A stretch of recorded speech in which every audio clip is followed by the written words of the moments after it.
Hello and welcome to glennzb TV, the show that puts glennzb into your virtual headset. Yes, I'm bringing New Zealand to the world, and the world to New Zealand. And what's going on here? We've got a draft proposal to reduce funding for cycling in Auckland. The draft budget could see spending fall from around $64 million to around $6.5 million. Now, Auckland Transport says this reflects the completion of a major project and sees funding returning to base level. And the newsroom has jumped at the opportunity for a little pun here, saying that Bike Auckland spokesperson says Auckland Transport may have to backpedal on the proposal after public consultation. Now, it's weird, that backpedaling thing, isn't it?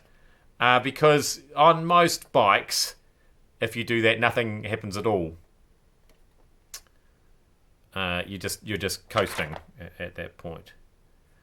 But the important thing here is that basically it's not that they've reduced the money that they were spending. Can you believe they spent that much in the first place? It turns out if you build massive cycleways, they don't come.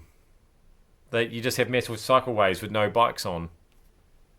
So, yeah. I feel like they should have just given everybody a bike rather than a road for people to put bikes on.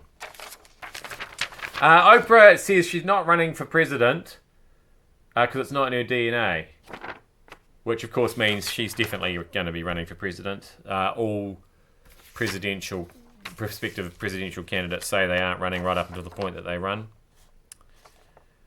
Pakistan. People have been a little bit confused, a little bit disappointed by their sort of lay-down surrender attitude with the cricket matches up until last night when they won quite easily in the 2020 match.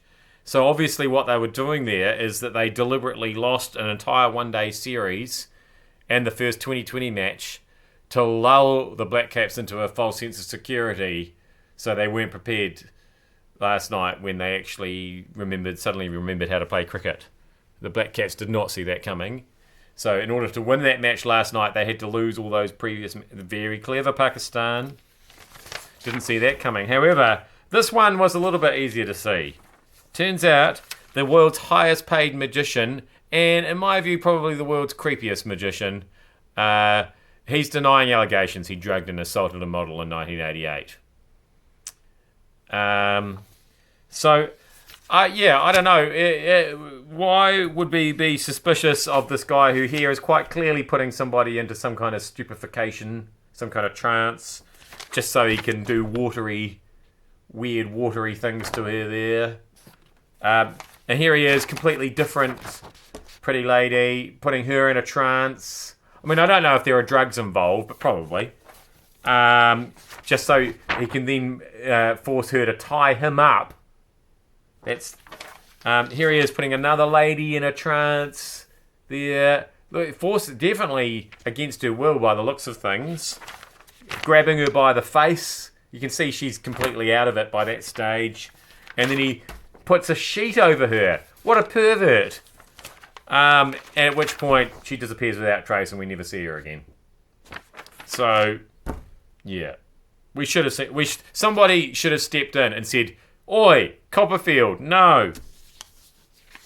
Finally, we've got an ape apocalypse update, or as I like to call it, an apocalypse. Ape.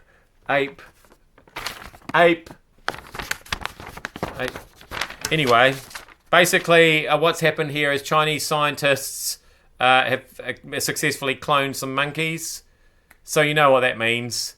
That'll all get out of control. They'll end up with an ape army. That'll take over the world.